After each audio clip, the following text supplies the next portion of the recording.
ሰላም ቤተሰብ እንዴት ናችሁ? ደህና ናችሁ? እኔ በጣም ደህና ነኝ፣ እግዚአብሔር ይመስገን። ባላችሁበት ሰላማችሁ ብዝት ይበልኝ ቤተሰቦቼ። ቅመሟና ቡራዬ አንዳንድ ነገር ብቅ ብለዋልና እኔም ብቅ ብያለሁ። ስቶሪ ላይ አንዳንድ ነገር አስቀምጠዋል። በነገራችን ላይ የብሩኬ ኢንስትግራሙ ስቶሪ በጣም ነው የሚያስቀው ማለት ነው።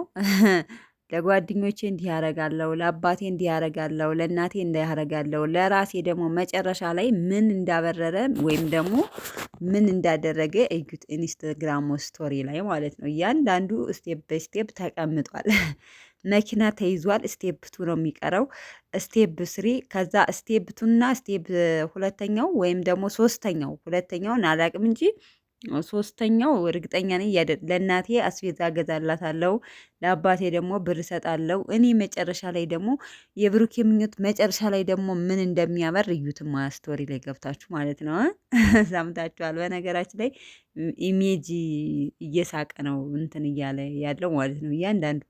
ለማንኛውም ግን መኪናው ተይዟል። እንግዲህ ቀጣይ ምን እንደሚደረግ ቀጣይ ከዛ ስቴፕ ቱ ስቴፕ ስሪ እያለ ይቀጥላል ማለት ነው። ሲቀጥል ማለት ነው ቡራዬ መቼም የሆነ ሰዓት ዱባይ ላይ ሂዶ መኪና መግዛት ነበር የሚፈልገው። መኪና ግዝቷል። በቃ ያሰብከው ሁሉ ያሳካልህ ማለት ነው። ምኞት አይከለከልም በነገራችን ላይ ማለት ነው። ቤተሰብ ሰምታችኋል። ደግሞ የሆነ ቦታ ላይ ስትደርሱ የምትመኙት ከፍ ከፍ ያለ ነገር ነው። ምኞት አያልቅም ሲጀመር ማለት ነው። ምን እንትን ብትሉ ሌላ ደግሞ የተሻለ ነገር የምትመኙት ነገር ይኖራል። ትናንትና ቪዲዮ ሰርተው ነበረ። የሰሞኑ ቪዲዮ ያበደ ቪዲዮ ነው። በጣም የሚያስቅ ዘፈታ የሚያደርግ ቪዲዮ ነው እየሰሩ ያሉት። ሀይሚዬ ደግሞ ትለያለች። ሲጀመር እሷ ራሷ በራሷ ተማምና መስክራለች። እኔ አንደኛ ነኝ ብላትለች። እናሳ ቅመሙ አንደኛ ነሽ፣ የሚዲያው ንግስት ማለት ነው። ሲጀመር አንድ ነገር ለማለት የምፈልገው ብዙ ጊዜ ወንዶች ናቸው ቤት ውስጥ እንትን የሚሉት ያለች ነገር አለ። እኔ ትንሽ አፈር ያደርገኛል ስናገር ማለት ነው።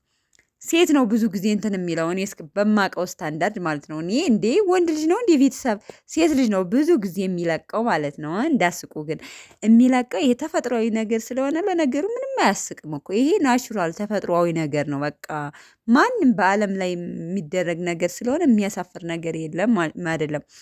እና እኔ በሀሳብሽ አልስማማም። ምክንያቱም ከወንድ ይልቅ ሴት ነው። ወንድማ እንደውም እኔ እንጃ አንዳንዱ ካልሆነ በስተቀር ሴት ነው እኔ በብዛት ማቅ እውነት ለመናገር ማለት ነው። ሲቀጥል ብሩኬን በጣም አድንቄዋለሁ። እናንተ አስተያየቱ ግን ወይኔ አለማድረግ ምን ሆነሽ ነው ብሎ ጨነቀው። ቢጨንቀው ሎሚ ሐኪም ቤት ይዤሽ ትሄዳለህ። ግን ይሄ ነገር እውነት ብሩኬ ሳያቅ ቀርቶ ነው? እኔም በጣም ጥያቄ አለኝ። ብሩኬ አያቅም ወይ ነው እንዴ? እንዴት የዚህን ያህል እናንተ አየር ተፈጥሮ የአየር እንደዚህ ነው እንዴ? ድምፁ ቤተሰብ ማለት አንዳንዴ የሆነ ትኩረት ሳታረጉ ሊመስላችሁ ይችላል። ግን የሆነ ተደጋጋሚ የሆነ ሌላ ነገር እንትን ነው የሚመስልና ትክክል እንዴ ምንድነው ብሎ እንትን ይላል እና በጥቅሉ በጣም እኔ የራሱ ሳየው ቪዲዮን በቃ እየሳኩ ነበር። ሆዴ ቁስል እስከሚል ድረስ ያየሁት ማለት ነው። በጣም ደስ የሚል የሚያዝናና ቪዲዮ ነበረ። ይመችሽ። አሁን ተራ እንግዲህ የብሩኬ ነው።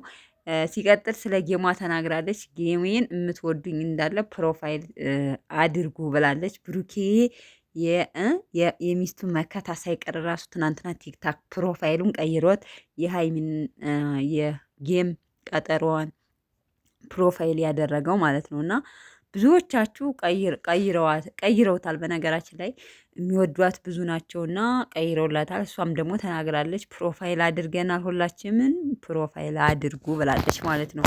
እና እንግዲህ በጉጉት እንጠብቃለን። የዛሬ ሳምንት ምሽት 4 ሰዓት ማለት ነው። በእርግጠኝነት በማየው አቅጣጫ ከሆነ እንደማየው ከሆነ ሀይሚ እንደምታሸንፍ ነው በእርግጠኝነት ማለት ነው። ቅመሟ ናት የምታሸንፈው፣ ምክንያቱም የታወቀ ነው።